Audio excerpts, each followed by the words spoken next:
Morning. Happy Tuesday. Happy Tuesday, It indeed. is a terrific Tuesday. It is, Councilman. It is. I am. Oh, we're live. Okay, so do we have quorum? Is everyone here? We do have a quorum. I don't see Pernell Council- or yeah, Yvonne? Okay, I see Yvonne. Hey. All right, Councilman Jones is the only one we're missing. We have a heavy agenda, so I'd like to get started by calling the Human Resource Appointment and Equity Committee meeting together into order. Today is September 22nd. Council Clerk, will you please call the roll? calling the roll, Ms. Brown, Here. Mr. Gallagher, Here. Mr. Jones. Mr. Jones is absent at the moment. Mr. Miller, Here. Ms. Conwell, Present. we have a quorum.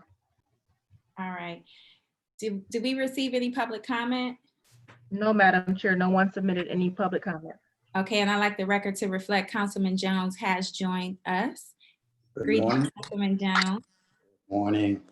All right.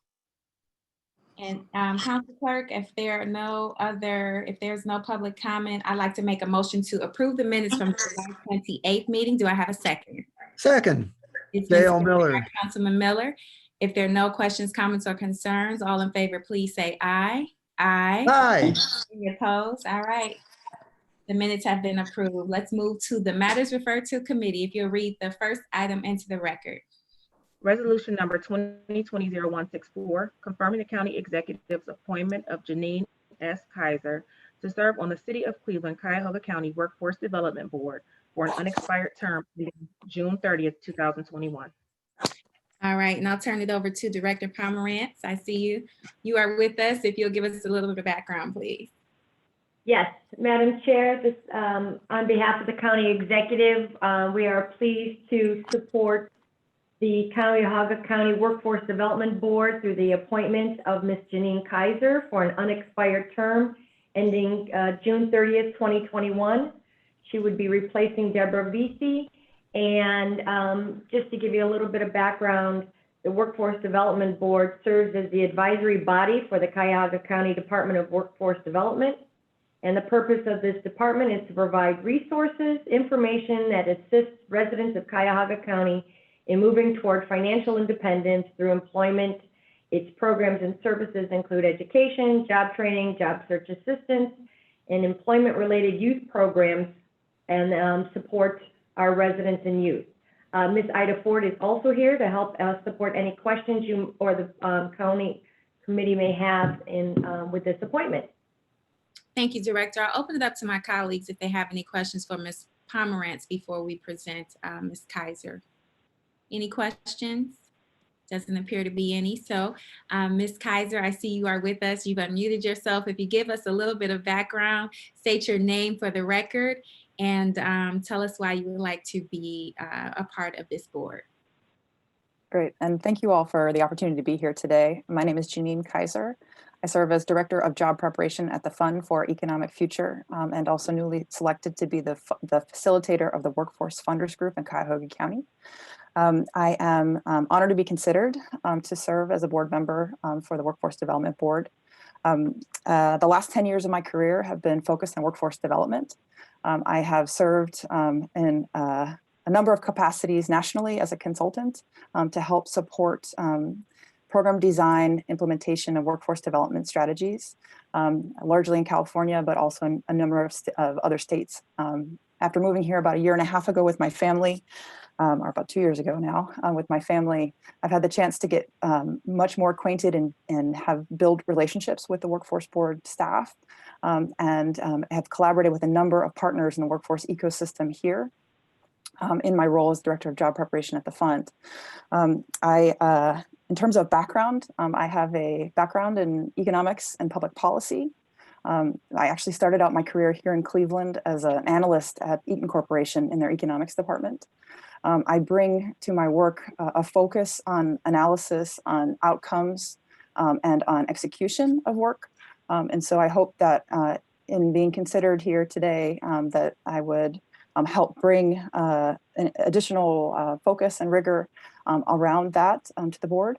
I also hope that because of my role in the ecosystem as a fund partner, as a facilitator, as a supporter of various programs, that I'd help bring local alignment, additional local alignment and support to the work. Lastly, because of my work nationally, I hope that I would bring additional national perspective from other communities working across the United States in workforce development. So I'm very passionate about this work. I appreciate the work that's being done here in Cleveland and excited to be more deeply involved. Excellent. How did you learn about the position? I was approached and invited to submit an application By by, I think, members of the county executive office team. Okay, all right. I'll open it up to my colleagues for any additional questions. Looks like Councilman Gallagher is unmuted. Did you have a question, Councilman? I'm Nope. sorry, I do not. Thank you. Okay, all right. Councilman Miller. Yes. My question to Ms. Kaiser, and first I'd like to thank you very much for stepping forward for this very important appointment. And my question is whether the sector partnership programs being run by the funders group have any specific approaches to gender and racial equity. That's a great question, Councilman. Yes, they do. So the sector partnerships in Cuyahoga County focused on manufacturing, IT, and healthcare do have an explicit race equity focus and a target towards increasing engagement of particularly Black residents in Cuyahoga County. There are stated goals, especially within manufacturing at present, given the stage of the partnership. And the additional partnerships, healthcare and IT, which are ramping up now, have also, this focus is a core tenet of their work. Okay, thank you. Thank you. All right, and Ms. Kaiser, I see that you will be replacing Deborah Vesey, which her term expires in 2021, so you'll be serving a little under a year. Do you anticipate just completing this term, or would you be interested in continuing on if the opportunity were to present itself? I think if the opportunity presents itself and it feels like a fit, of course, I would love to continue to serve. I think Deborah leaves enormous shoes on the board, and so I would do my best to help fill in her perspective. All right. Okay, I'll open it back up to the council members. Councilman Jones, did you have a question? I do. Thank you, Madam Chair. And again, good morning, Ms. Kaiser. Good morning. And again, congratulations on getting this far in the process. My question is around the opportunity corridor. As it's been developing and going from Chester to Quincy right now on East 105 Street, early on there was a push, certainly effort to make sure that the residents of the community had a workforce opportunity for the companies that develop along East 105 and along the length of the opportunity corridor. Do you have any insight into this project and this effort? And if not, would you advocate again for residents to receive work opportunities when that project continues to develop? And thank you, Councilman, for the question. While I do not lead the work on Opportunity Corridor connected to the fund, I do know a little bit about it and know that the principle of connecting residents to opportunities there is still core and is central to a lot of the work that's happening. Work has continued at pace to continue to complete the property acquisitions and the support to ramp up awareness around this effort. And I believe that it continues to progress. And so I think that the principle to your question about workforce specifically, I think the principle of local hire is still very salient, and we continue to discuss and determine ways to reinforce that work. Okay. Have there been any connections with the residents to this point? Have there been any companies to this point that have been placed along the corridor, and have they had opportunity to fill any of their job needs? Because I'm not leading that work, I don't know the specifics of status on this. And perhaps I see Ida has unmuted herself. She may have something additional to add there. But I will kick it over to Ida. She may have more to say, and then I can also help connect dots to others in our team that are supporting that work as well. Thank you. Good morning, everyone. Thank you. Councilperson Jones, I just wanted to let you know that we do have a neighborhood advocate, boots on the ground, that's actually still knocking on the doors. That project Opportunity Corridor is still vibrant in our eyes, and it's extremely important. We're connecting with potential employers as well as community organizations to make sure that the OMJ name brand does not forget those individuals that live in those residents. Great. Do you have any numbers in terms of hires that you're able to share at this time? Not at this time, but I can share that with you at a later date. I'd be more than happy to do that. I'd appreciate it if you could get it to our clerk, Ms. Johnson. Okay. Okay, thank you. Oh, you're welcome. Are there any further questions from the committee? Councilwoman Brown? Yes, this question is to Miss Ida. Are they still going door to door? Yeah, we have a guy, his name is Creighton Johnson. If you haven't met him, he's one of the most wonderful folks you ever could meet. He's a community organizer. His parents were pastors. He can knock on the door and get information from people. He's gotten participation from, again, like the CDCs. We've had meetings where he's actually had actual neighbors that come in and talk to us about their concerns on the project. So I don't have any numbers and prepared at this time, but it is still alive and well. All right. Is there, after the meeting, can you send me his contact information? You said Creighton Johnson. Yeah, right. Mm-hmm. Okay. Could you do that? Oh, absolutely. Thank you. Thank you. You're welcome. All right. If there are no further questions from the committee, Councilman Jones? No, not at this time. Thank you. All right. So if there are no further questions, then I'd like to thank you, Ms. Kaiser, for coming on and making it this far. Clearly, this needs to be moved under second reading suspension. So I'll make the motion. Do I have a second? Second. By Councilman Jones. If there's no further discussion, all in favor, please say aye. Aye. Aye. Any opposed? All right. This will move to the full body of the council under second reading suspension. Thank you for joining us today, Ms. Kaiser. If you need to part ways, we understand. We know that you are equally as busy, and we thank you for coming before the council. Councilwoman, I'm sorry, Clerk Johnson, if you'll read the next item into the record, please. Resolution number 2020-0165, confirming the county executive's appointment of Verna D. Darby to serve on the Division of Children and Family Services Advisory Board for an unexpired term ending February 28, 2023. I'm going to kick it back over to you, Director Pomerantz. Thank you, Madam Chair. The Division of Children and Family Services, DCFS Advisory Board, was created in 2018 to further the cooperation and collaboration between the Division of Children and Family Services and other child care agencies in Cuyahoga County, and render advice to the division on policy matters pertaining to the provisions of services to children and families. On behalf of the county executive, we are pleased to recommend Verna Darby for an unexpired term ending February 28, 2023, replacing Kristen Farmer. We hope that you'll consider her appointment.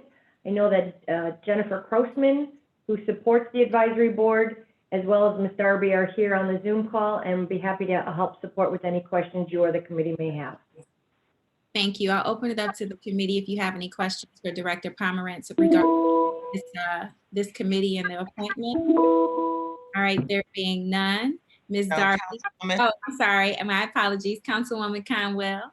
Yes, thank you, Madam Chair. Michelle Pomerantz, if you could send me a list of all the new members of the Citizens Advisory Board, I'd appreciate it. Absolutely. Right now we have 2 openings, and Miss Darby is in the space here hoping to fill one of them, but I'll send you a list of all the current roster. Okay, and who else is planning on leaving? We have a replacement for Victor Ruiz, who left the DCFS advisory board. He ended up joining the Equity Commission and wanted to make sure that there was an opening and opportunity for a new person to help support in the role of the DCFS advisors. And the next meeting, I know it's kind of hard with, in terms of the community, but the next meeting that they have scheduled? I know the last meeting was August 3rd. I think Ms. Crossman may know the answer to the next meeting scheduled. I don't have that in front of me.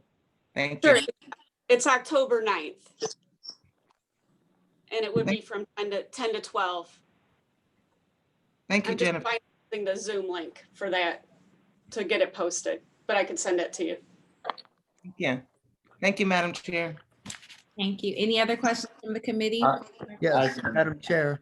Councilman Jones? Thank you, And Madam then Chair. Councilman Miller. Thank you, Madam Chair. Michelle, my question is, can you share with us the logistics of how the advisory committee shares their insights? Who do they report to? How, in what format? How does that work? Based on the ORC, the members will meet at the discretion at least quarterly and provide recommendations and updates regularly to Children and Family Services, the county executive, and the county council. I'm not sure when the last update was, or if there's one that's coming soon. I think that might be something that Ms. Crossman might be able to support and answer, but I don't know if, I know what the ORC says they should meet and report to. I'm not sure where the formal report mechanisms have occurred or when they will. Okay. All right, Councilman Miller. Does that Did I conclude hear the an questions? a lifeline, so to speak? Yes, Ms. Crossman, can you support that question? Yes, absolutely. They have agreed to meet, at least for the first couple years, every other month. And so they meet for 2 hours every other month. DCFS, they've asked the director or one of the deputy directors to meet with them so that they can get a report and update. We are working on a data dashboard right now for some of the data that they want to receive at least quarterly. But as far, I know that the county executive was able to attend the last meeting, I believe, and the Health and Human Services Director to get some information. But at their meeting on October 9th, I'm sorry, we could talk to them more about a report because I'm not aware of a report that's been sent either to the executive or to council at this point. So has there been if not a report, I won't use that word, according to ORC, as Michelle just read, how has council been informed? And when was the last time council was informed by this advisory committee? I don't believe that there has been an update given. I know that they have talked to DCFS and have, talked to them about different advisory, things that they could advocate for, but they have not reported back to council. Well, hopefully that can change now that we know what the ORC says and we can get regular appointments. Updates. Okay. Okay, thank you. Councilman Jones, Levine or myself, we try to attend when we can to those meetings. And that was pre-pandemic. Okay. Well, I know you're on top of the job, Councilwoman, but I like to think that they should be actively and proactive reporting to us so that we don't have to search them out. Agreed. I think we can count on Councilwoman Conwell to follow back up with Director Crossman to make sure that we are getting those reports in a timely fashion. If there are no further questions, Councilman Jones, I'm Madam going to go Chair. to Councilman Miller. Thank you. And to Ms. Pomerantz, I would just like to also receive the roster of the membership of the advisory committee. Thank you. Sure. Thank you. All right, Director Pomerantz, if you'll share that with the clerk, and she'll be sure to get it to all the members. Yes. All right, if there's no further questions for Director Pomerantz, I'd like to welcome Ms. Darby to speak about her background and her desire to serve in this capacity. Thank you. Good morning, everyone. My name is Bernard Darby. I am, I've been with Birth and Beautiful Communities for 5 years, 6 years, man, 6 years, I think. I'm a founding member. I want to serve on this board because I have been involved with Children Family Services. I'm going to say since 1970, and I'm saying that because my mom and my dad were foster adopted parents. I am a foster adopted parent. And my family, my brother is, and we're doing it my time working with the county. I've learned a lot, and I worked with them on a good level. I worked with Human, which is a program in our community. And they used to have a program called Jama to Jama that would help keep the children within their neighborhood. So I worked on that advisory board with them. And this has been some years ago. I'm gonna say probably about 15 years ago. And right now, during my time with Birth and Beautiful Communities, a lot of our clients, they have to go to court. They have cases, they have different times that they have to appear in front of the judge in order to, try to keep custody of their children.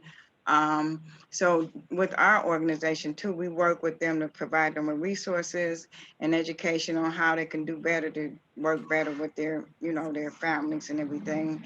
And I just have a really deep passion for this type of work. Like I said, it was embedded in me when my mom adopted my first little sister, and then she became a foster mom. And so, and then when I grew up, I wanted to do the same thing along with everything else that I do. I have a bachelor's degree in public health administration, and I actually took an early retirement from my 30-year tenure with the federal government to work with Birth and Beautiful and to just do this work with families and people, because I have a really deep passion for families and, for people. Excellent. Well, thank you for sharing that. I know that you've got some big shoes to fill, Ms. Farmer, who I recognize is also your supervisor, has entrusted you with this responsibility, which is a big. Yes. And so we thank you for your willingness to serve in this capacity. With that said, I'm going to open it up to my colleagues if they have any questions. Now's the time to present those questions.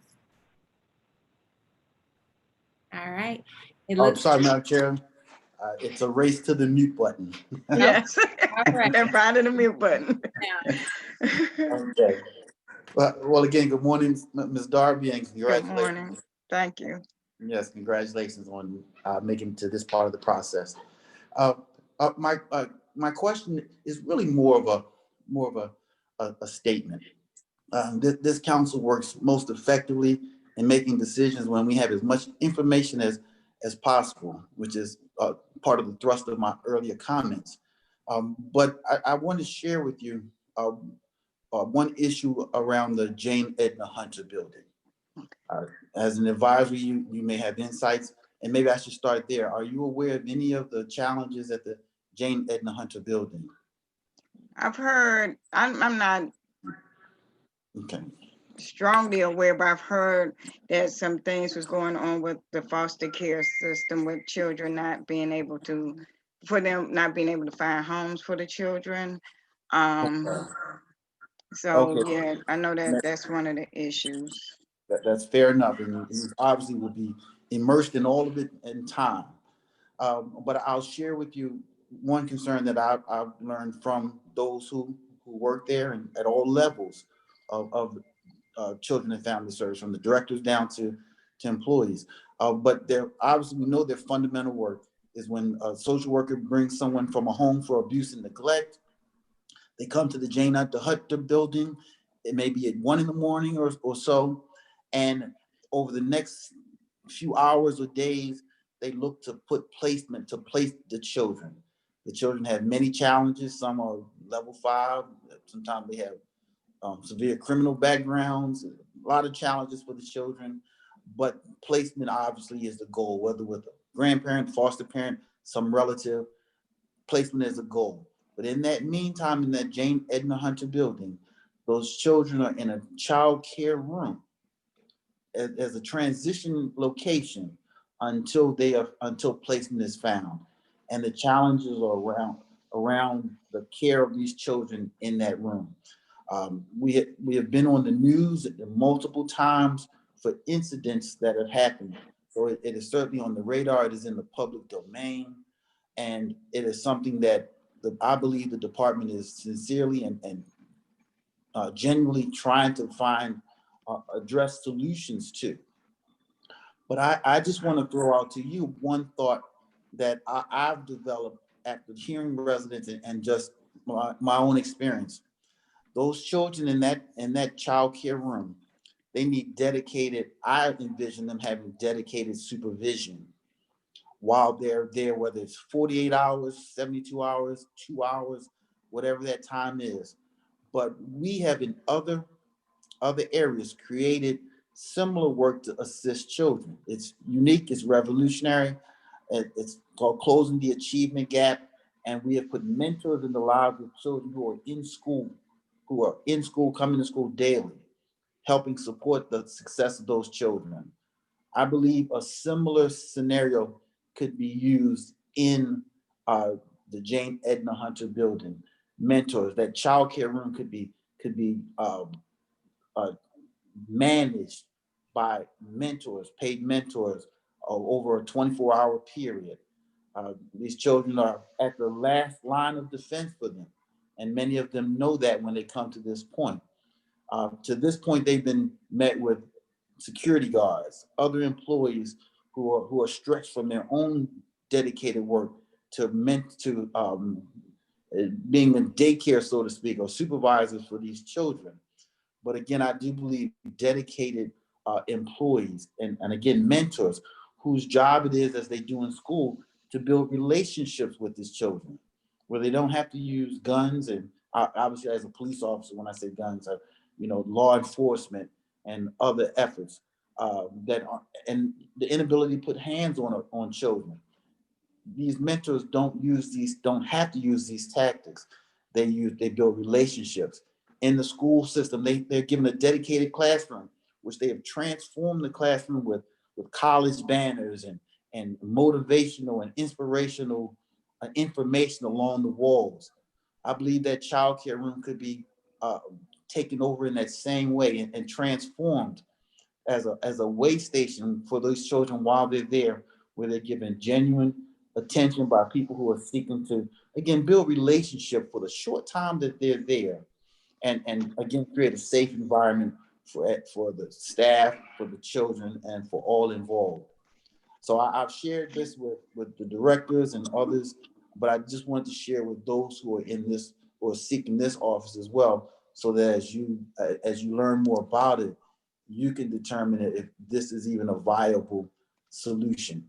But I did want that to be shared with you as I've heard it from employees and from others. I have one quick question, and I have been out of the loop with some things. Now, when a child is removed, and I know we have more now than we've had years ago, are they taken directly down, or do they look for a home at that time? Because I remember, like I say, my family been doing this, and we've gotten kids at 2 o'clock in the morning. We've gotten children early morning because they've been removed from the home. We've gotten families, I remember one time my mom got 4 children at about 2 or 3 o'clock in the morning. because they was removed from their home. Now, I don't know, I know policies and things change. So is that the norm now where they go directly down to Jane Aetna without, you know, going to a foster home?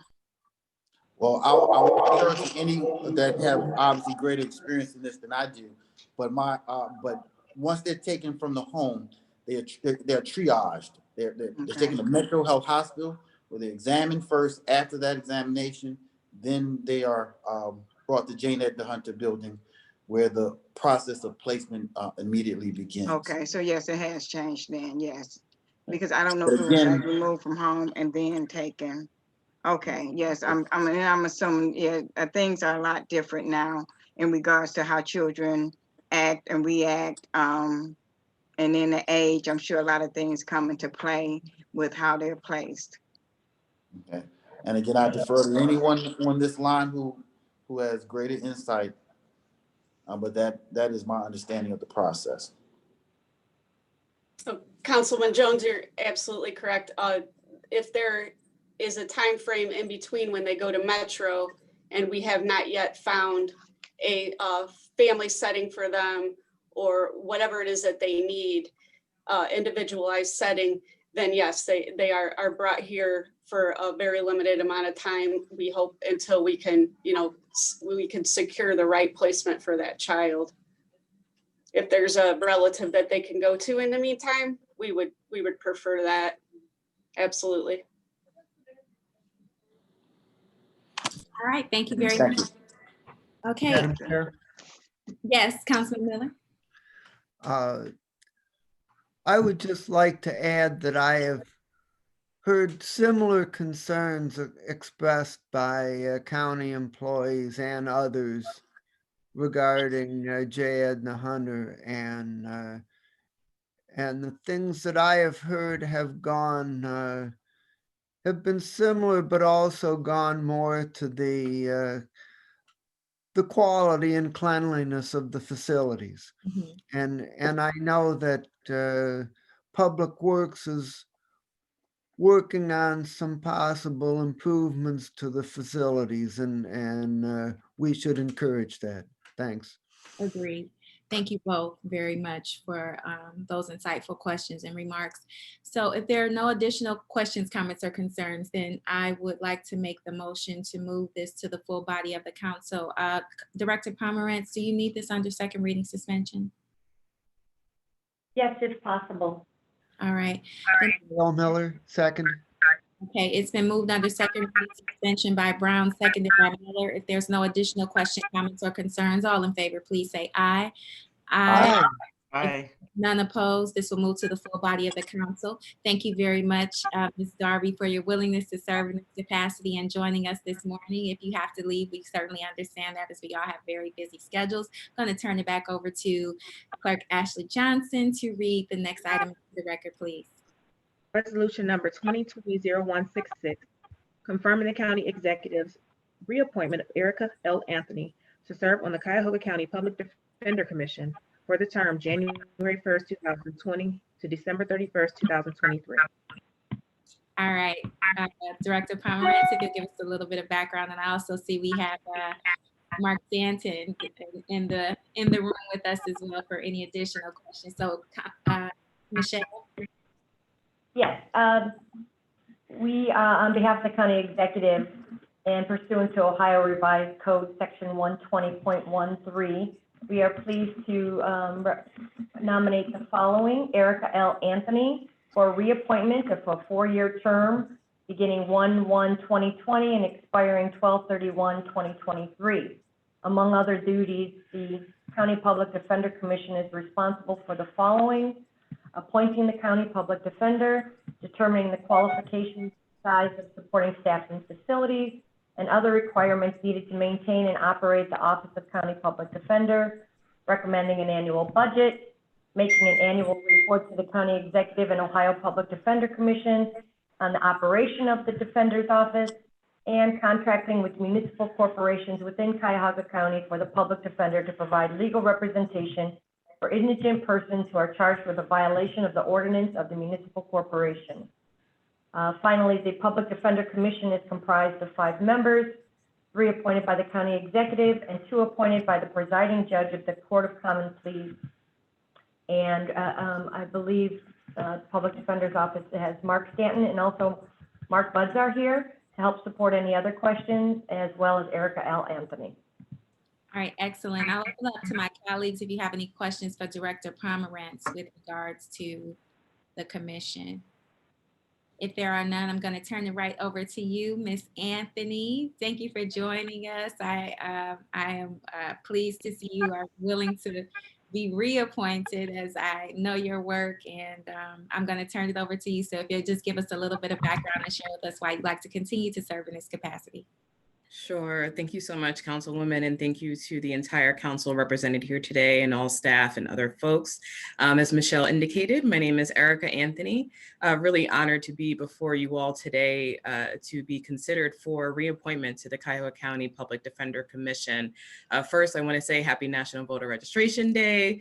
Hope everyone is registered, and holler at your 5 friends and colleagues and make sure that they are also registered and prepared for this upcoming election. So I come here humbly as an individual that is committed to seeking equity in the community, and I do that in a couple of different ways. I currently serve as the executive director of the Ohio Transformation Fund. This is a statewide funding collaborative that's been around for just about 5 years.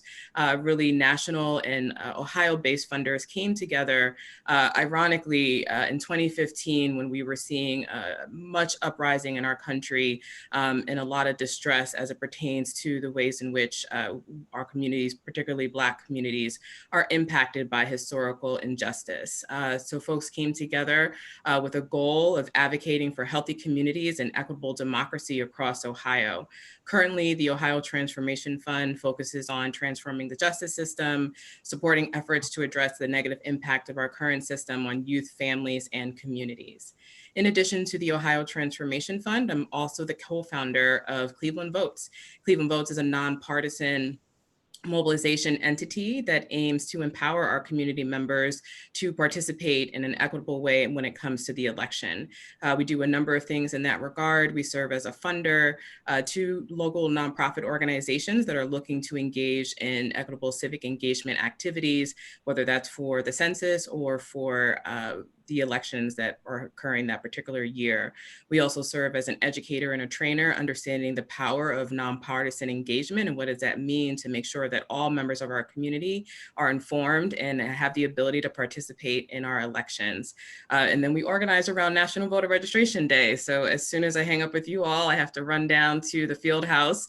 We are co-sponsors and hosts with the Cavs and other sports teams to activate our community today. So this work is very personal for me. I've had the honor of working in some form of justice reform and equity advancement for the good part of my career the last 20 years.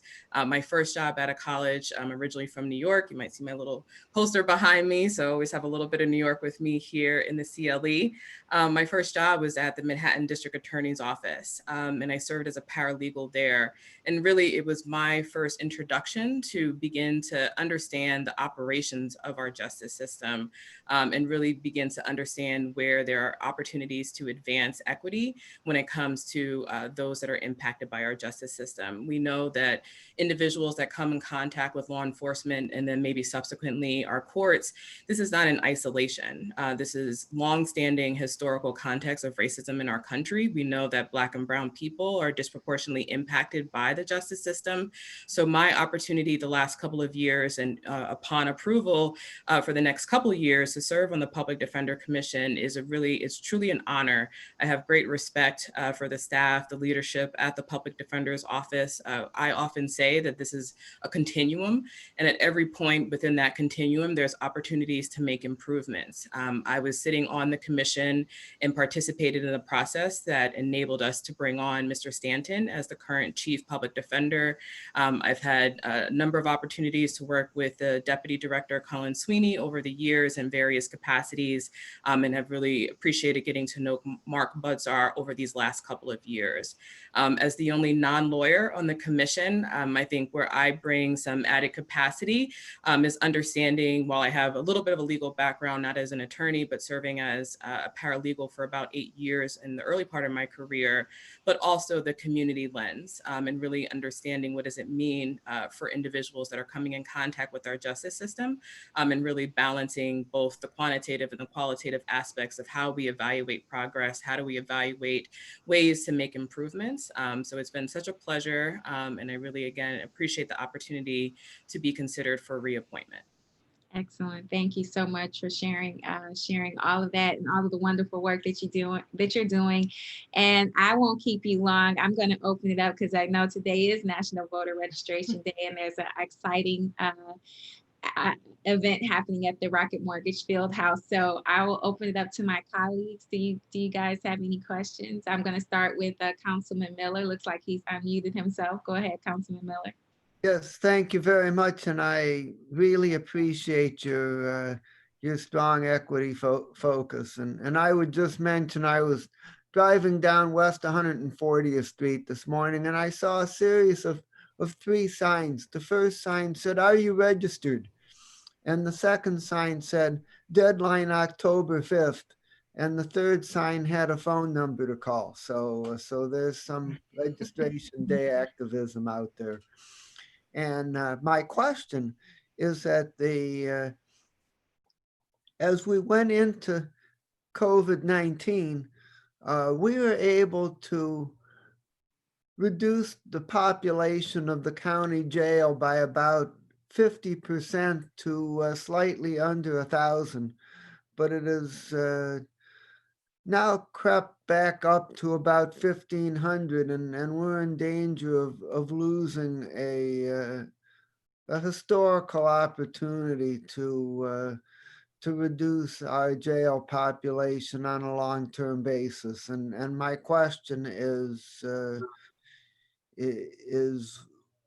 what you think you could do on the Defenders Commission to help bring about a long-lasting reduction in Cuyahoga County's jail population.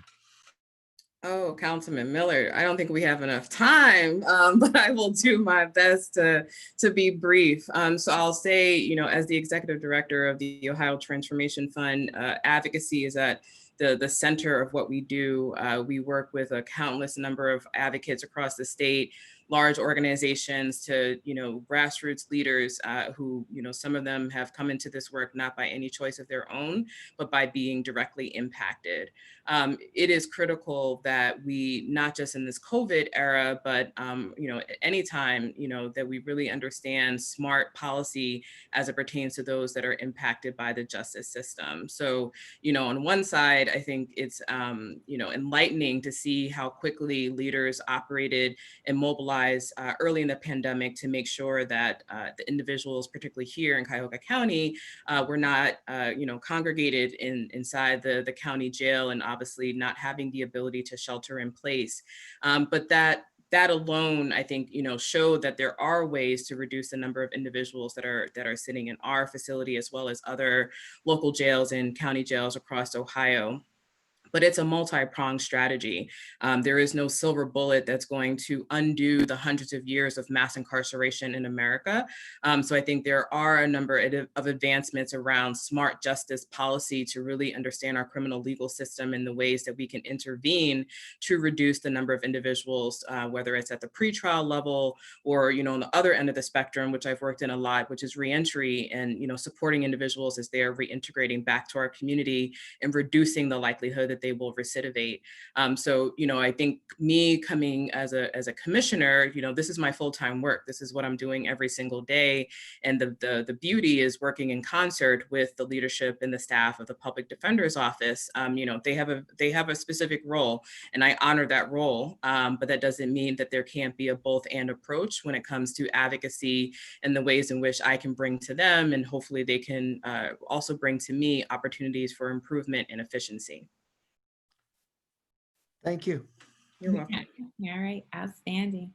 If there are no additional questions, comments, or Madam Chair, Councilman Jones. Thank you. And Erika, again, congratulations. Not just for today, but just for your 20 years of service.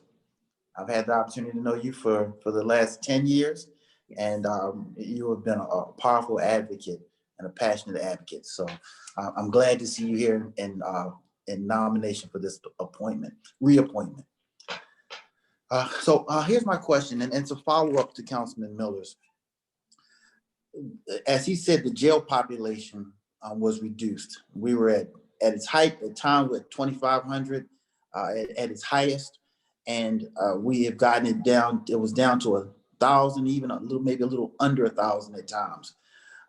Back early in the COVID, when those numbers were in the neighborhood of 1,000, I asked at that time to be made aware of all the tools the entire criminal justice system used, not just one individual, but what each person did in their respective wheelhouse to make it possible to get the jail population down to 1,000. Okay.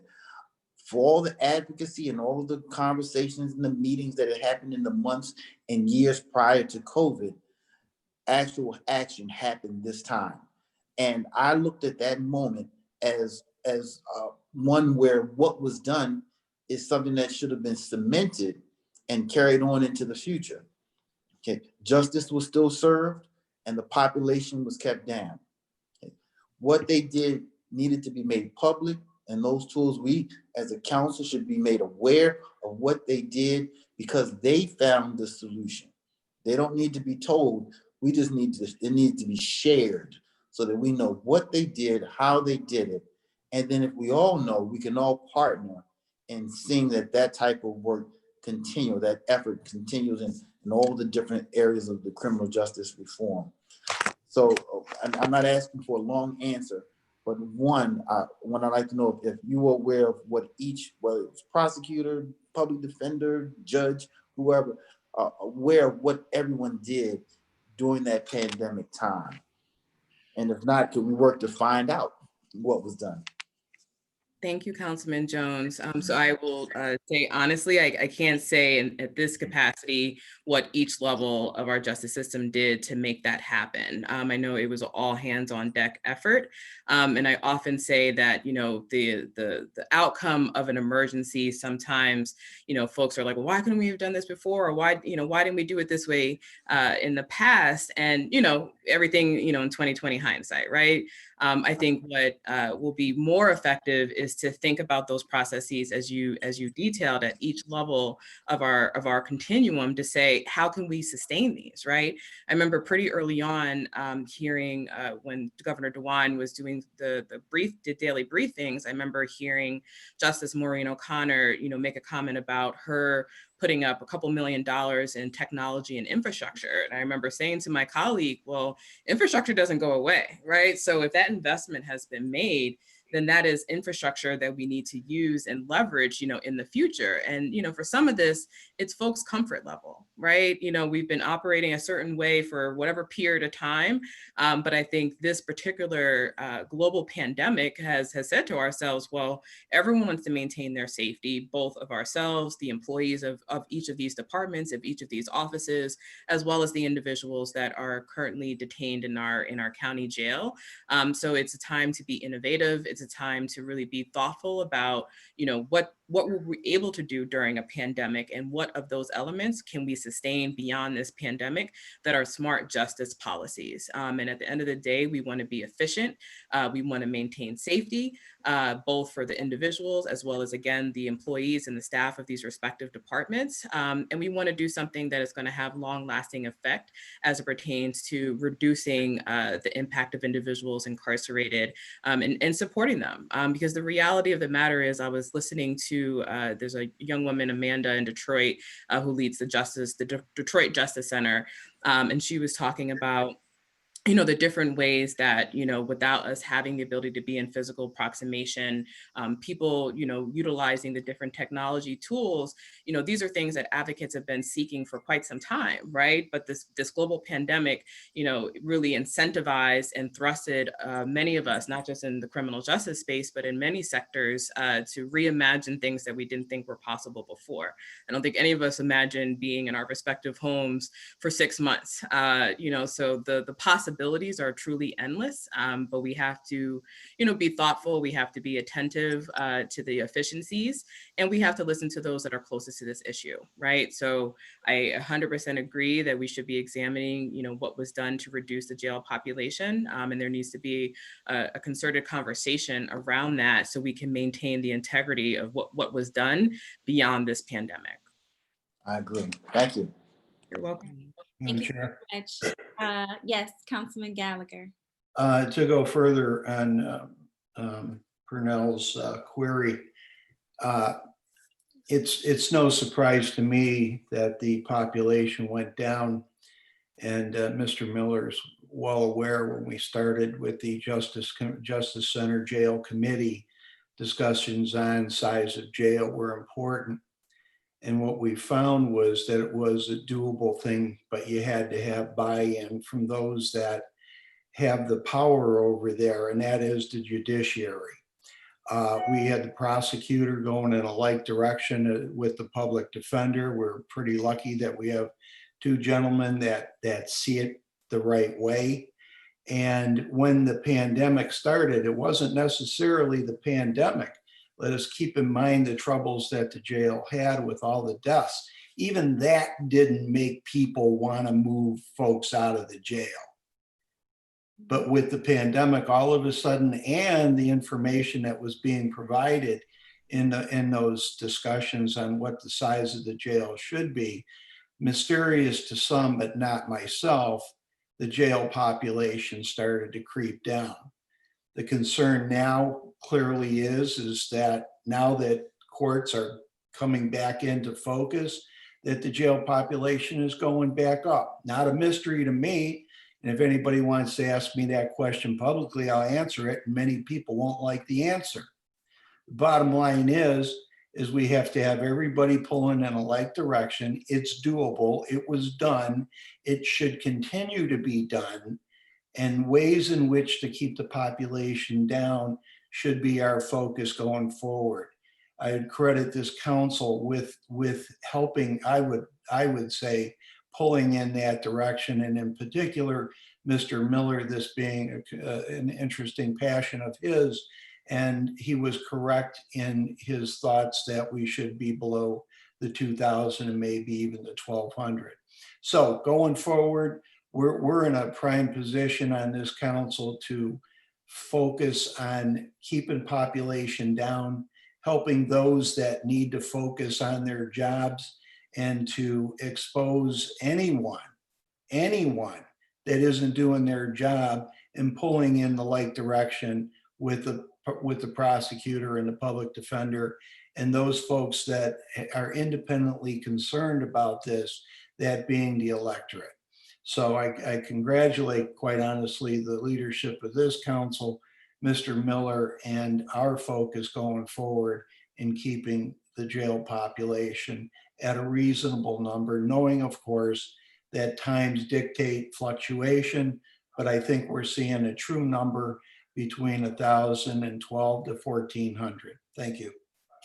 Thank you, Councilman Gallagher. And just to, I know we have to move on, Councilwoman Brown. I think this is why voter education is important.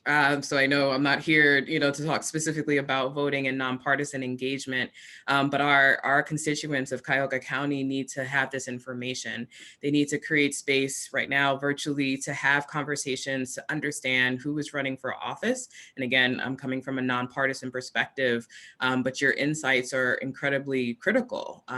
We do, elect our prosecutor and of course our judicial branch here in Cuyahoga County, not our public defender, Mr. Stanton, but a lot of these processes are unknown to most individuals. This is why, I encourage, bringing civics back into our schools and really creating space to have these nonpartisan conversations so that people are informed and they can participate in a way that allows them to make informed choices.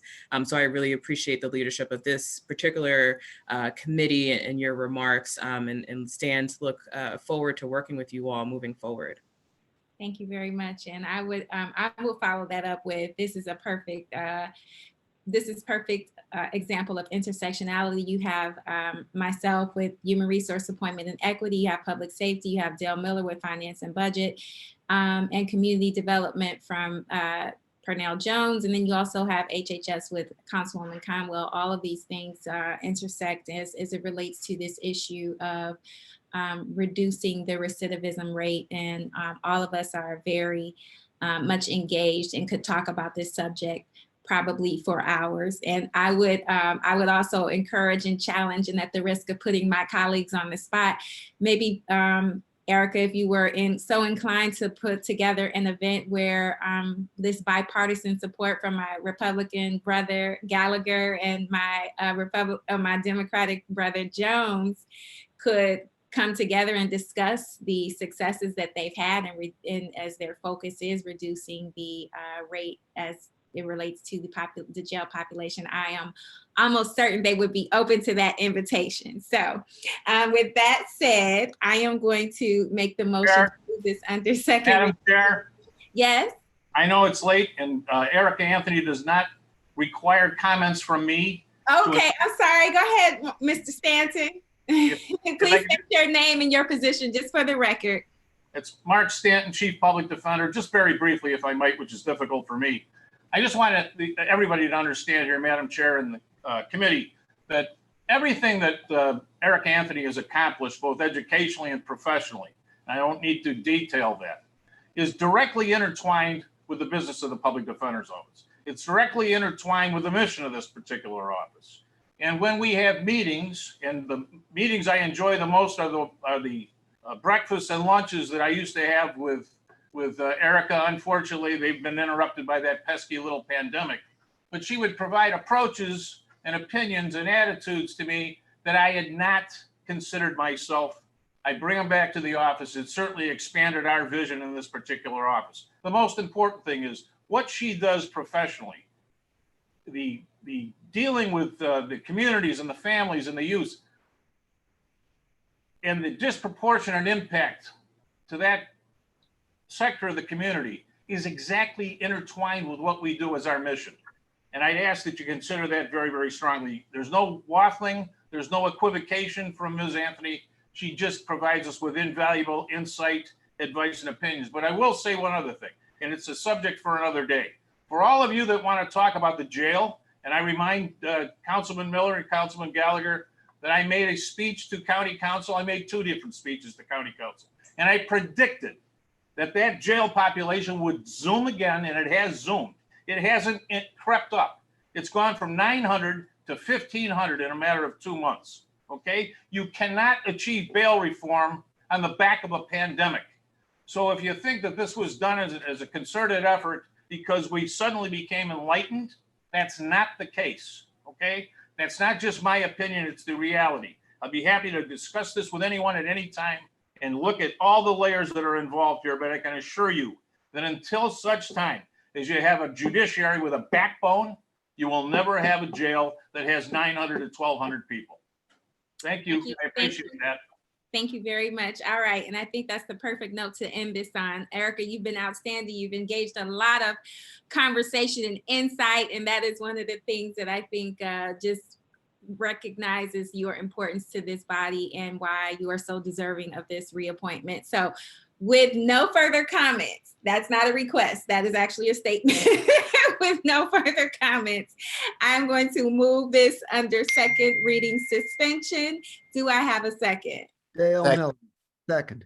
All right, it's been moved in second. All in favor, please say aye. Aye. Any opposed? All right. Thank you for joining us. Enjoy the rest of your day, Miss Anthony, and continue to be great. Clerk, if you'll read the next item into the record, please. Go take the census, get out to vote. Thank you. Resolution number 2020-0176, confirming the county executive's reappointment of Grace Gallucci to serve on the City of Cleveland, Cuyahoga County Workforce Development Board for the term July 1st, 2020 to June 30th, 2023. All right, Director Pomerantz, you have the floor.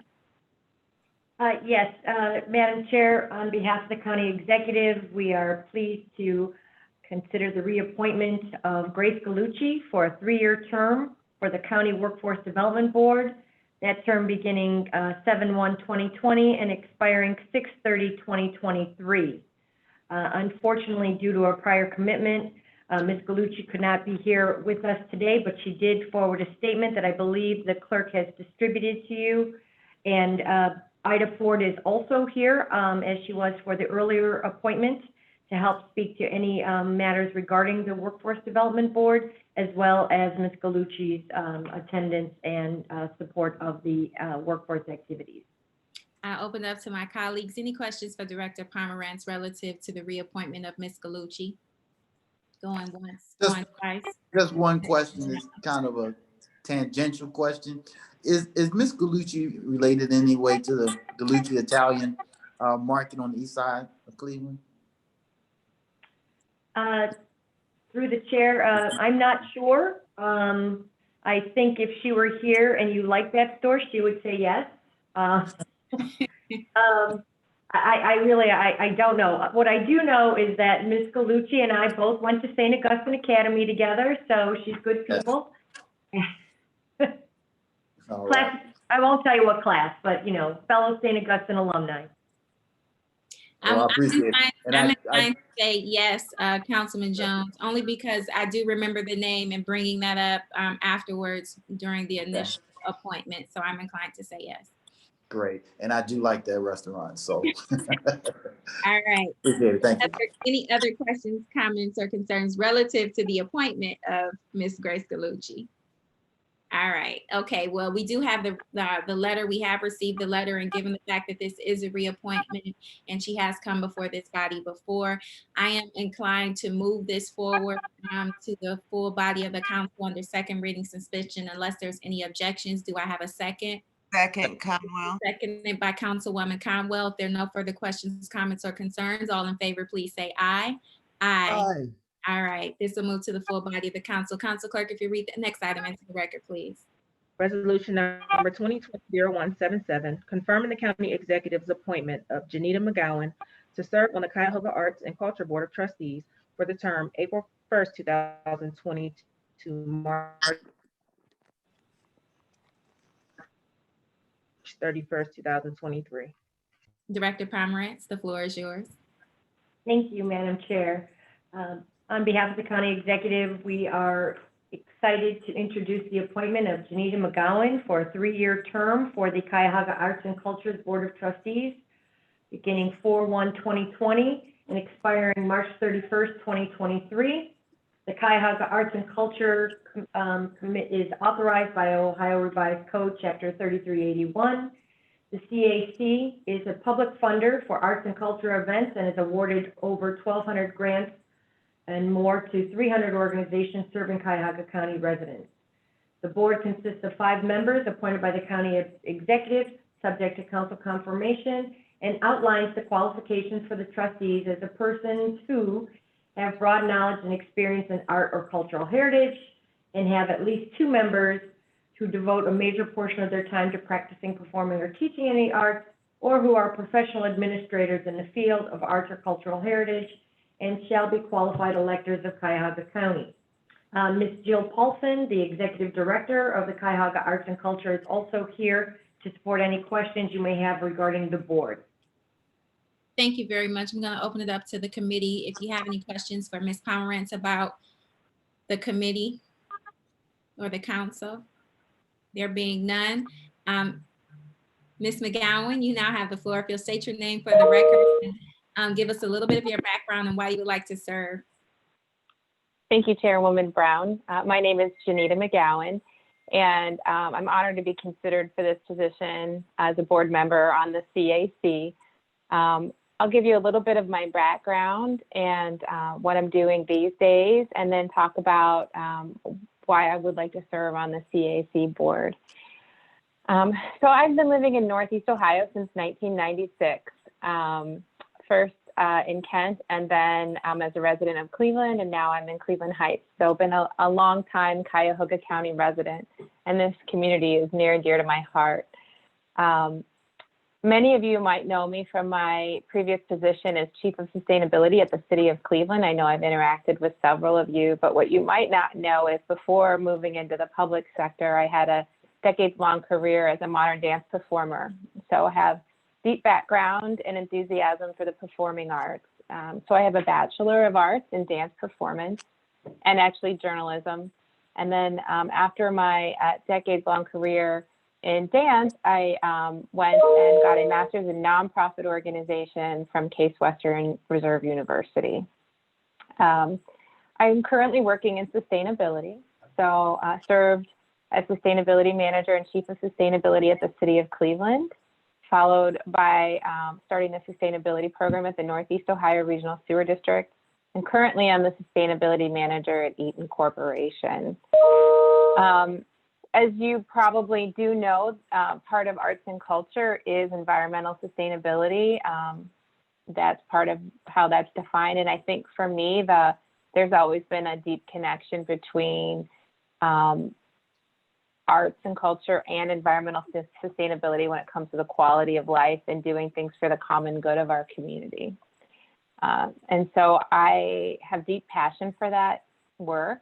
And I think I have a lot that I can bring to the CAC, both in my background and experience. And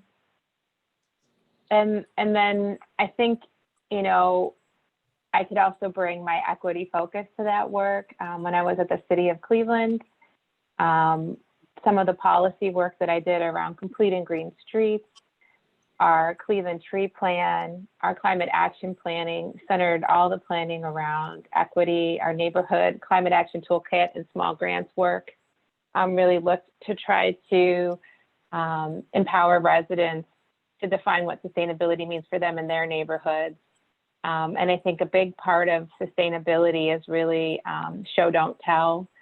And how do you communicate change? And arts is a great way to do that. And so if you think about the root causes of inequity and environmental injustice, they're really the same. They're extraction for single user group and not really taking the common good in mind.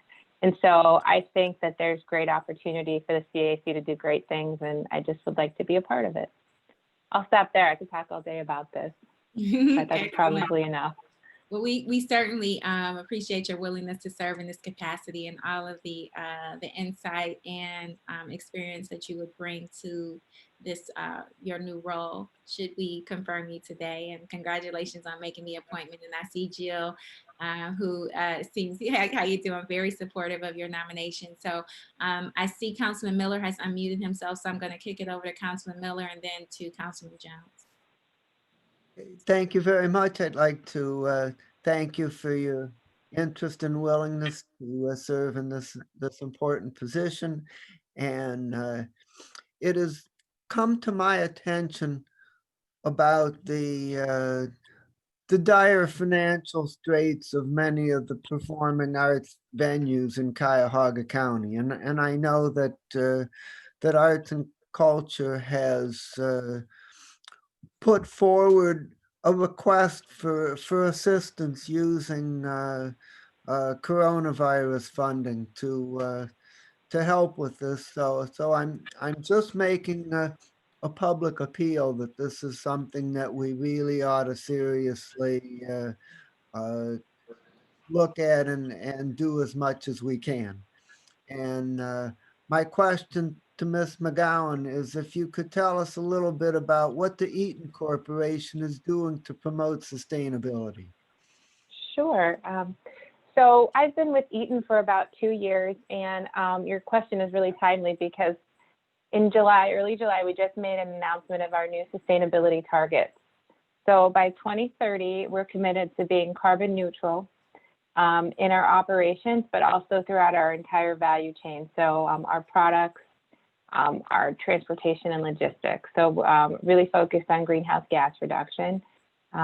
We are committing to optimize renewable energy, really looking at 100% renewable electricity by 2030.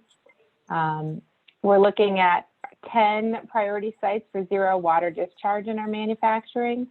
And then on zero waste, about 50% of our manufacturing sites globally are zero waste. We're committed to 100% by the year 2030. So zero waste, zero water, and carbon neutral goals. So really excited to work on all of that. And at the same time, we have a big focus on employee engagement. And then our broader kind of ESG focus on how all of this affects the communities that we're located in. And so tying that with our corporate social responsibility endeavors. So as we think about what carbon neutrality means, that might mean investments in reforestation, restoring ecosystems, supporting businesses or other nonprofits to do things that kind of regenerate nature to absorb carbon. So there are all sorts of ways that we can get creative with those goals to really improve our community. Well, I appreciate that response, and it's really encouraging to see that level of leadership and commitment coming from the business community. And right now, in many ways, I think the business community is ahead of the government, and it just demonstrates how if we all work together, we can make a difference. So I appreciate those efforts. Thank you. Madam Chair. Thank you, Councilman Miller. Councilman Jones, go ahead. Okay, thank you. And congratulations, Ms. McGowan, for your willingness to serve. Thank you. So my question is, as you were discussing sustainability and equity in terms of environment, have you had opportunity to address racial equity and sustainability in your experiences? Yes, and I think, working in Cleveland and Cuyahoga County, you cannot address equity in any meaningful way unless you're really leading with racial equity. I think anywhere in North America, really, that's the biggest, what's the word? It's just the biggest indicator of inequity we have. It results in disparate outcomes. So if we think about, I feel like a really big part of working in environmental sustainability or in government in general, which was my previous experience, and also I guess it's an experiment, right? You guys live this every day, the grand social experiment, is, thinking about correcting our broken systems so that we get better outcomes. And so intentions are one thing, but outcomes are what really matters. And we want good outcomes, whatever your identity is. And I think racial identity is the most important one to solve for. Obviously, physical ability, gender identity. There are lots of other ways that you can look at that, but we know that your racial identity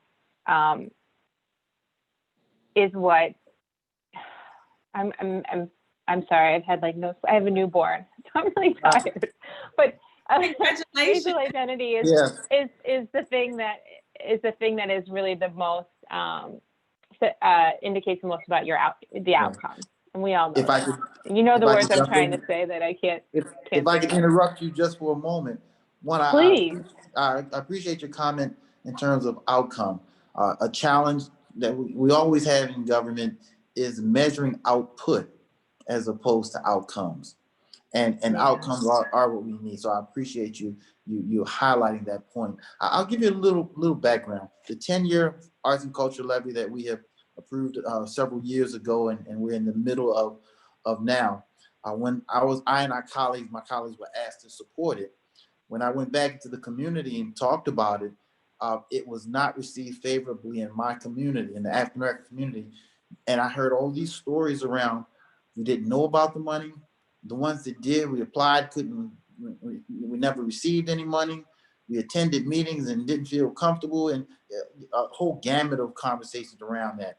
So I went back to the director at that time and said, for me to support, we need to have more inclusion in these dollars in the African American community. And their numbers were not, they did not have strong numbers in terms of how those dollars were shared. So she agreed. That director and I took a tour of the African American community's arts and culture area. And in that, we gained one support, but they also made a commitment that they would work to improve, again, the equity, and increase the equity. And they began to work on that, and steps were made. But again, it's important that it continues as the new board, as we have a strong new director on the board, and executive and board members. I just want to impress how important that work continues, that it is sustainable and constantly looking to determine if we're doing the best that we can in terms of fairness and equity. So again, I just wanted to share that with you, and thank you for your comments. Thank you. All right, thank you very much. Could I pop in there for a moment? Sure. Sure, Councilman Jones, thank you for bringing that up. And I think what I can make sure I do after this meeting is send to each of you. We really have been publicly tracking our commitment to racial equity and being explicit around differentiating between when we're talking about equity in general and when we're speaking directly about supporting Black and Brown artists and creatives and organizations run for and by Black and Brown people here in our community. So we've got some good progress, both internally and what we've done, but externally and what that means for our grant making. So I would love to keep speaking with you on this and have appreciated this body's willingness to push our agency in that direction, because it's what we need to do as a public agency. Great, thank you, Jill. Yeah, cacgrants.org/equity. I'll send it to you though. Okay. Excellent. Glad to hear that. All right, MB, if there are no further questions, comments, or concerns, I am going to make the motion to move this to the full body of the council under second reading suspension. Do I have a second? Dale Miller, second. Dale with the second. With no additional questions, comments, or concerns, all in favor, please say aye. Aye. All right, any opposed? All right, thank you, Ms. McGowan. Thank you for joining us, and your willingness to serve in this capacity is greatly appreciated. I'm going to turn it back over to Ms. Johnson. If you'll read the next item into the record, please. Resolution number 2020-0178, confirming the county executive's appointment of Marie Lee Santiago to serve on the Cuyahoga County Division of Children and Family Services Advisory Board for an unexpired term ending February 28, 2023. Director Pomerantz. Thank you, Madam Chair. On behalf of the county executive, we would like to nominate Ms. Marilee Santiago for the advisory for the Division of Children and Family Services Board. Unfortunately, she could not be here today, so we are hoping that we can postpone this hearing until the next regularly scheduled Human Resources Appointments and Equity Commission meeting. Thank you. We will definitely honor and respect that request. And just for our listening audience and those who may be joining us for the very first time, we typically like to afford this body as well as the public an opportunity to at the very least put a name at the base of the appointments of those who are being recommended or nominated to serve on any boards or commissions. And we think it is the right thing to do to table this and give Ms. Santiago an opportunity to present in her own words her willingness and desire to serve in this position. So we will hold item F and move on to item G. Council Clerk, if you read that into the record, please. Resolution number 2020-0179, confirming the county executive's appointment of Monica Busam to serve on the Cuyahoga County Natural Resources Assistance Council for the term October 15, 2020 to October 14, 2023. All right, thank you very much. I'm going to kick it back over to you, Director Pomerantz. Thank you, Madam Chair. On behalf of the county executive, we are pleased to appoint Ms. Monica Busam for a 3-year term for the Cuyahoga County Natural Resources Assistance Council, NRAC. This 3-year term would be from October 15th, 2020 to October 14th, 2023. She would be replacing our Director of Sustainability, Mike Foley. The NRAC evaluates and selects open space and corridor protection and/or preservation projects for funding from the Clean Ohio Green Space Conservation Program, and Cuyahoga County has one appointment to the NRAC. Ms. Bussum, I know, is here, as well as Ms. Allison Ball, who represents DOPWIC and the Public Planning Commission to help support any other questions you may have regarding this appointment. Yes, before we jump into it and I open up to my colleagues, can you just touch on Mike Foley's exiting of the position? Director of Sustainability, Mike Foley, wanted to help grow the bench, which a lot of great leaders do. And as Ms. Bussum works in the Department of Sustainability, wanted to give her the opportunity to support in this role. He will also continue to work as the Director of Sustainability and be there to help support Monica or any other transitions through this role. Okay, thank you very much. I'll open it up to my colleagues if you have any questions for Director Pomerantz about this appointment. All right, there being none, Ms. Bussum, you have the floor. If you'll state your name for the record, give us a little bit of background and tell us why you'd like to serve in this capacity. Hi, so my name is Monica Bussum. I'm currently the Sustainability Coordinator for Cuyahoga County's Department of Sustainability. So I'm just going to go through a little bit about my professional history and demonstrate why I think I'd be a good fit on the NRAC board, and then also tell you why I want to serve on the board. So I graduated from Cleveland State University with a bachelor's in environmental science. Then I moved to the state of Florida for a few years, where I worked for the Florida Department of Environmental Protection in the drinking water, stormwater, and wastewater divisions. This was a compliance assistance position, so I had to make sure the facilities and utilities that I was in charge of were following state and federal regulations.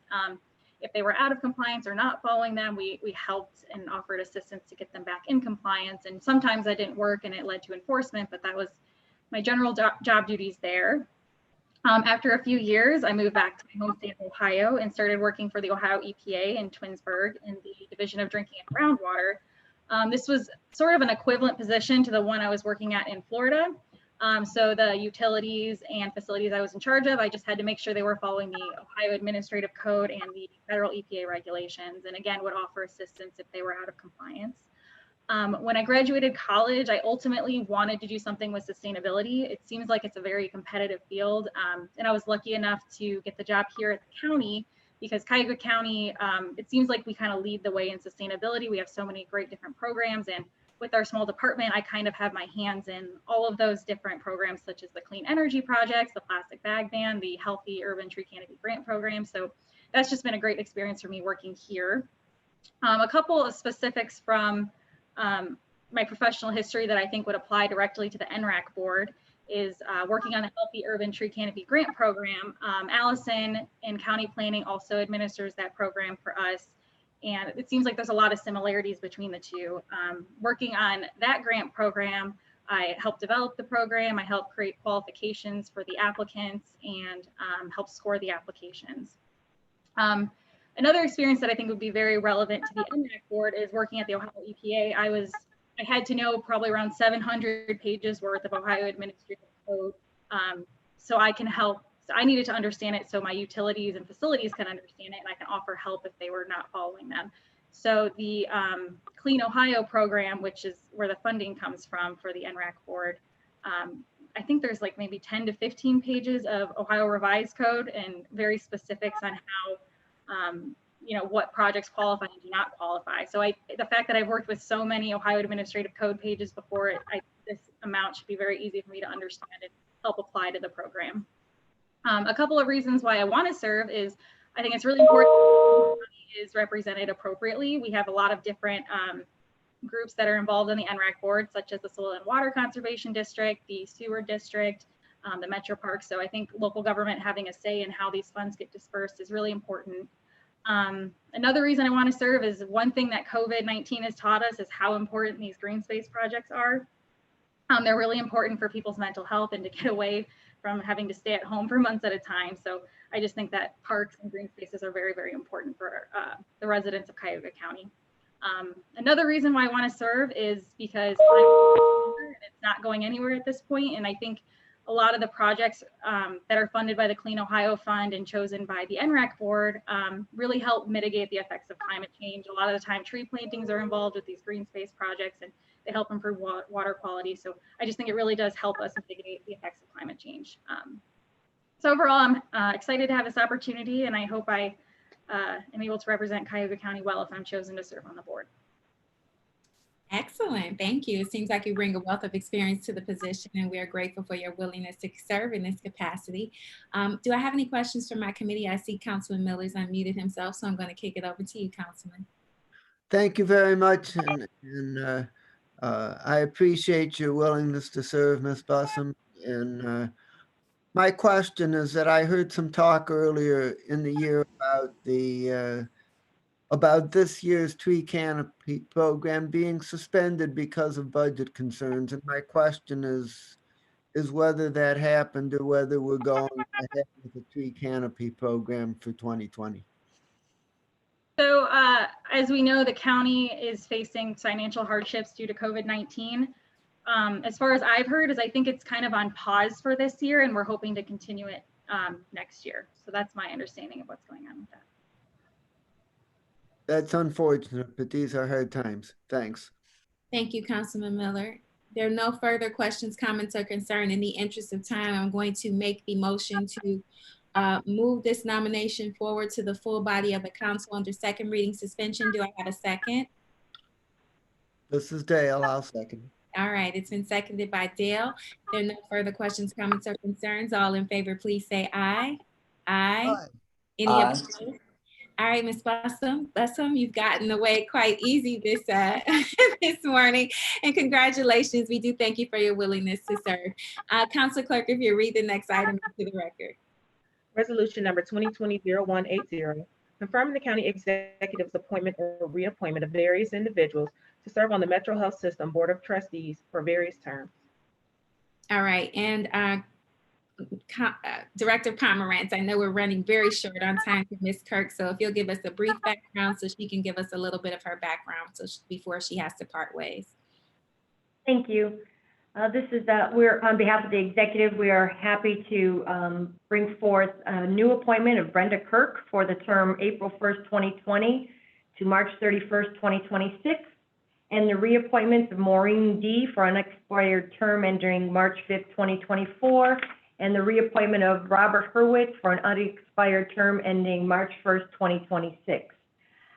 Please note that Mr. Joe Froelich is here to help support any questions, and I appreciate the consideration of reviewing Ms. Brenda Kirk because she does have a hard 11:30 and appreciate any way that we can speak to her first.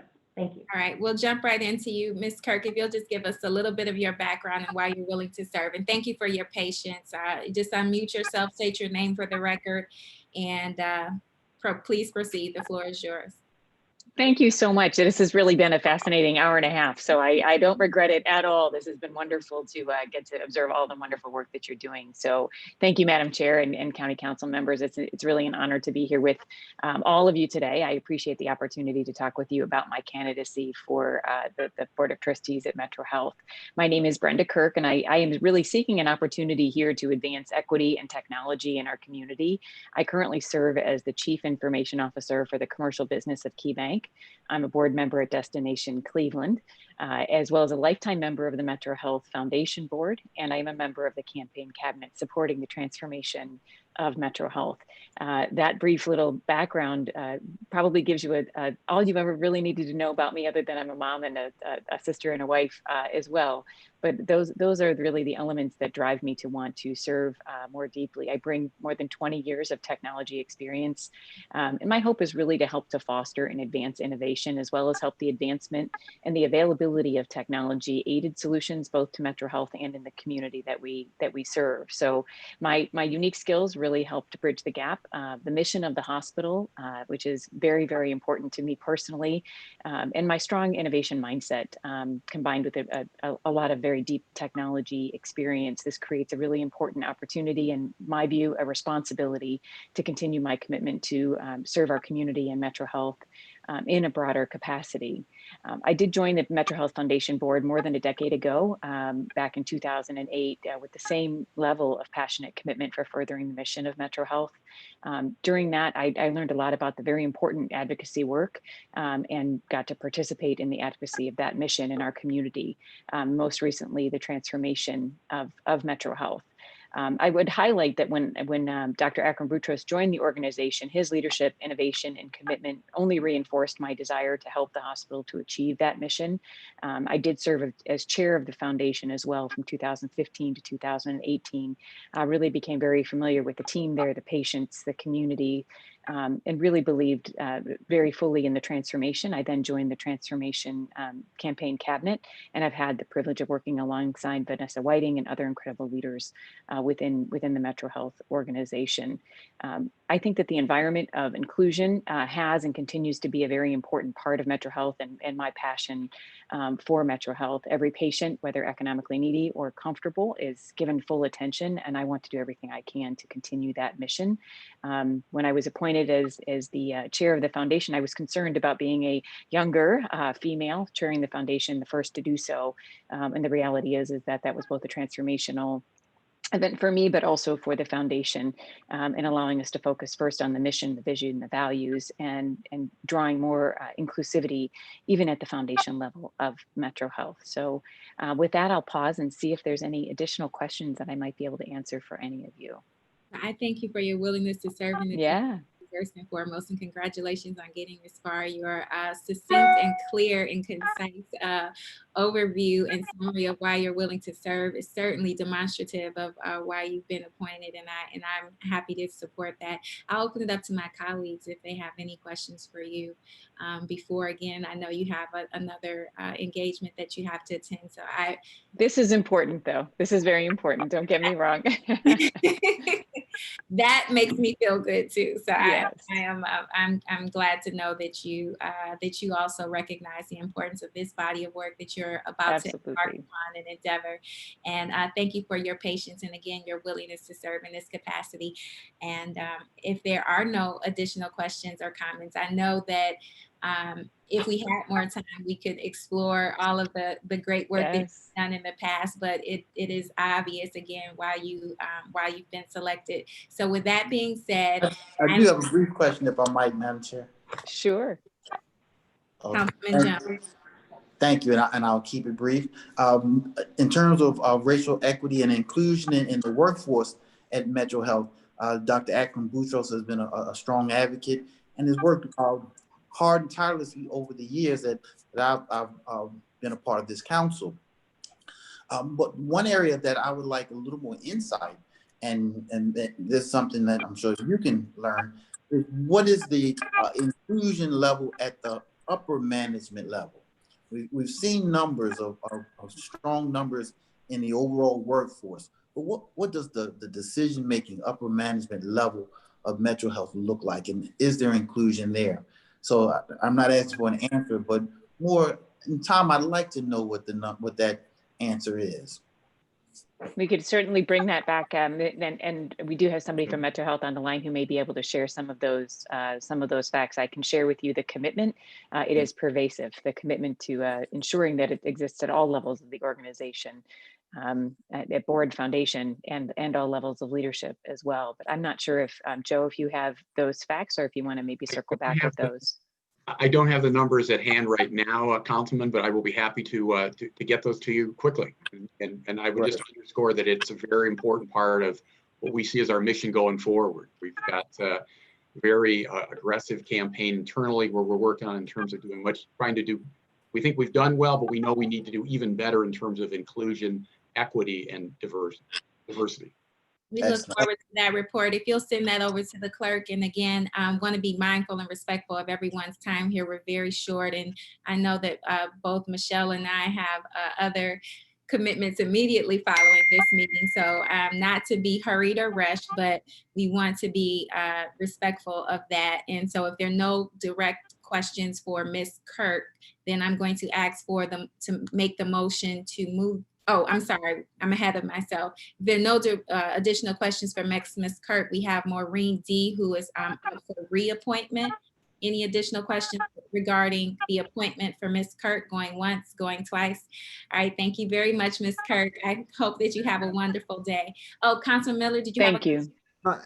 My question, I don't have a question for Ms. Kirk, but in the interest of time, I suspended a question that I had for Ms. Pomerantz.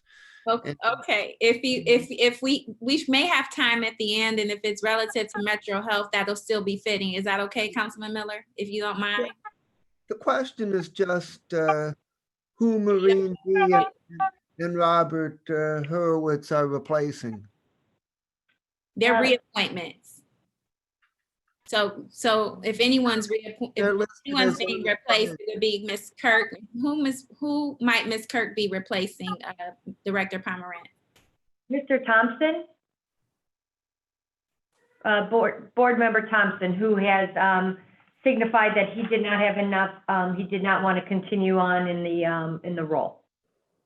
And Maureen's position and Robert's position, they're listed as unexpired terms, so I presume that they're taking over for somebody who resigned. Is that correct? That may be an error. I know that I don't know if that was intended to be, they are reappointed. And in terms of their term times, Maureen, I think I can help a little on that. If you'll state your name for the record. Yeah, Joseph Froelich, Senior Vice President for the Metro Health System. Mr. Hurwitz's current term actually ended in March. And so we're a couple months down the road. So it is in theory, it is an unexpired term. Professor D's original term had ended sometime earlier, but she was allowed she had remained on the board as a fully active and engaged board member.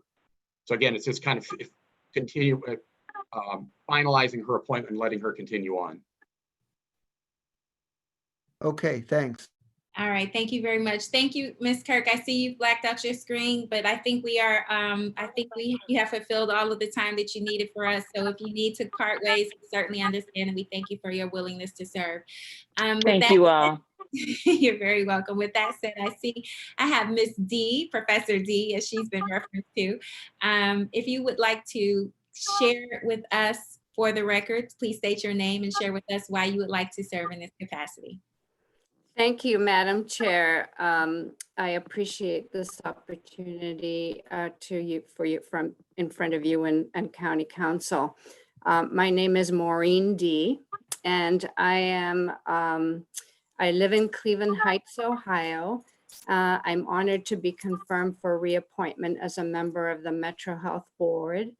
I last came before the County Council to make a presentation for my first appointment to the Metro Health Board in 2014. This appointment has been extremely fulfilling and edifying. As it was stated, Dr. Akram Boutros has ensured a fast gallop of actions and activities taking place at Metro Health. As a prominent public hospital in the county and in Ohio, its mission to serve all persons presenting for health care is at the core of my beliefs. I spent 41 years at Catholic Charity Services, where I developed and managed the clinical mental health and addiction services. These programs were partly funded by the Adams Board and Medicaid, as well as by other county agencies such as Children's Services, Job and Family Services, Adult Probation, among others, based on a variety of contracts. I say this to explain that our work has been to serve the most in need in Cuyahoga County, and we have been successful at engaging many individuals and families in lifelong recovery. What I bring to the the Metro Health Board are three key aspects. One, being this comprehensive background in developing and managing programs. In my case, the clinical mental health and addiction programs, which we now call behavioral health, transitioning from being a direct service provider, then a supervisor, to eventually becoming executive director in my long career with the organization. Second is a profound commitment to advocacy and equity and for addressing health disparities, ensuring that all persons have access to the health care they need and deserve, and also a long history of advocating for Medicaid and other benefits for persons with limited economic resources. And thirdly, a strong tie to the Hispanic Latino community in Cleveland. I hail from Uruguay, South America, and have worked hard to ensure that we offered bilingual and bicultural services to the Hispanic residents in our county. I am now, when I started on the board, I was the only Hispanic representative. Now we have two. And also I'm a member of the Hispanic Roundtable. As such, I'm excited to join forces with Metro Health around its efforts of equity and inclusion, and its efforts to engage Latinos who can better serve our Hispanic adults, children, and families. Whereas Metro Health has a long history of committing to a diverse workforce, these efforts are renewed as the country has been shaken by viewing the footage of the murder of George Floyd. Our board chair, Vanessa Whiting, appointed me to chair the board's diversity committee. Here we review the activities of the Racial Equity and Inclusion Initiative. Metro Health has established a goal to create a culture of inclusion, safety, and acceptance, and to offer a range of education programs aimed at anti-bias and anti-racism for employees, and to promote economic equity and participation. Akram did a really clever thing when he revised the Human Resources Director position to also be the Director of Diversity.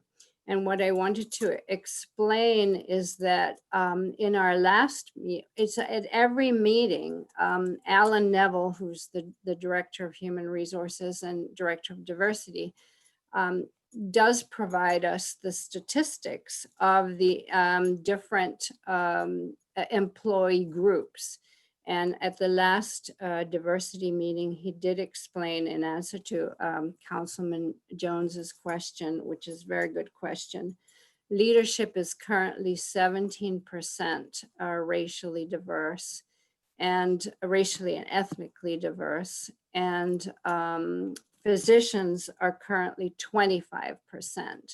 But we monitor it very closely because we're really pushing to increase those percentages. The committee also receives reports about CMSD's Lincoln West Science and Health High School on the campus of Metro Health. This past June, it had 41 graduates, a 93% graduation rate, with 100% of them, the graduates, admitted into colleges. This next year's school enrollment is expected to double, and students have an opportunity to shadow and be mentored by the Metro Health employees and medical providers. We also review the diversity spend for the construction of the new hospital, the supply chain, and the facilities repairs, along with the hiring, retention, and promotion of racial and ethnic minority medical providers and staff. While on the board, I have made a concerted effort to attend all the board meetings, board committee meetings, including finance, audit, quality, legal, governance, facilities and space, community engagement, and diversity, which I chair. The quality committee not only monitors adherence to high accreditation standards, but also reviews the work of population health to improve the health of the community in general. Metro Health successfully transitioned its many outpatient medical appointments to virtual telehealth, either phone or computer, and has enjoyed a better than average show rate for these appointments. Metro Health is also supporting Digital C and its efforts in the community to bring hardware, Wi-Fi, and computer literacy into the homes where none exists.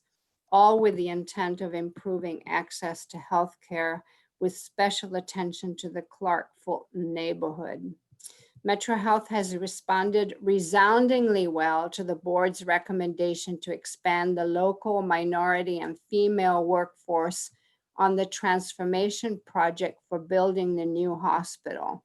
At our last Facilities and Space Committee, it was reported that 10% of the now over 400 men and women tradespeople working on site are Latino. This is phenomenal for Cuyahoga County construction projects, and we continue to be grateful to the hospital, the construction contractors, and the unions for making good on their promise through the opportunities being given to many folks for a job that can now support their families and afford a home. All this to say that you have a strong public hospital here in Cuyahoga, one to be proud of, and have a hardworking administration that's focused on ensuring its sustainability, one that is routinely preparing for the future of healthcare, along with addressing this COVID and other pandemics that may come our way, and a very active and involved board that has pushed to earn the system the accolade of one of the most ethical companies in our nation.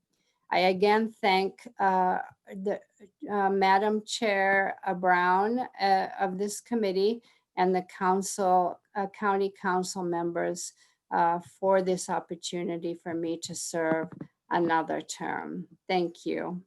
Well, thank you. We are delighted to have you, and we appreciate that thorough presentation of all of the wonderful work that is being done. This is really a great position for you to, seems like a good fit, and we're honored that you're willing to continue to serve in this capacity. So if there are no further questions, as I think you probably answered any potential question that we could have had. So very thorough oversight there. I'm going to ask Mr. Hurwitz if he would join us and give us his background and express why he would like to serve in this capacity. Mr. Professor Robert Hurwitz, are you with us?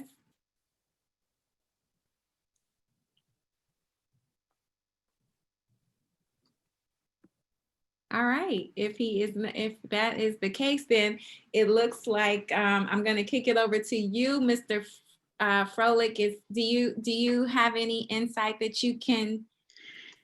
Yeah, I know he was on the call. In fact, I see his number across the top of the screen. He may have had to drop off. He was traveling this morning. In fact, I think he said he may have to call us from an airport.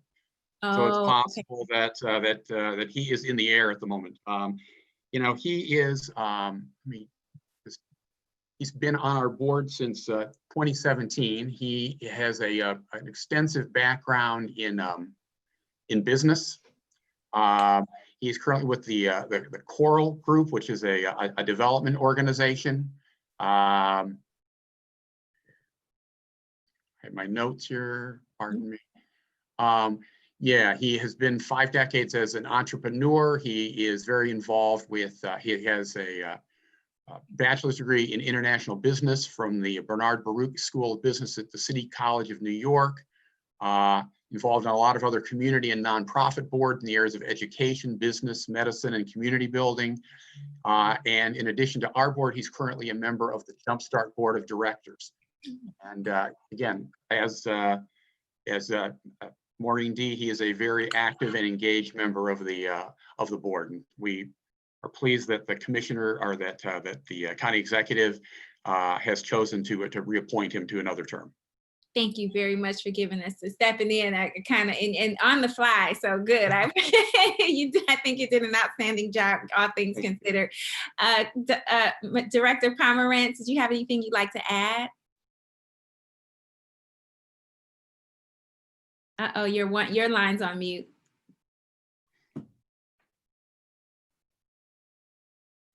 There you go. Okay, thank you. Madam Chair, just wanted to make the committee aware that both Bob and Maureen, as well as Brenda, did have the judicial letters from Judge Gall, as well as the other judge's letters. So they've also had a chance to, as the ORC, both Judge Anthony Russo and Judge Gall did also sign letters nominating the appointment and reappointment of these committee members to the Metro Health Board. Excellent. Okay, that is also encouraging and very good. All right, well, I think this, with that being said, if there are no additional questions, comments, or concerns with regards to these three candidates, I'd like to make the motion I to. have a question. Oh, yes, Councilman Miller, of course. To Ms. Pomerantz, my question is just whether these appointments required judicial support or whether that is simply by way of endorsement. The Metro Health Board does require this additional support. It's Ohio Revised Code Chapter 339 that the county executive appoints, but that they must also have these judges due to their being the longest serving judge, I believe, as well as another piece of the ORC that requires the Judge Russo to review and consider and many times call in and interview these candidates. Well, Russo's over probate, I believe.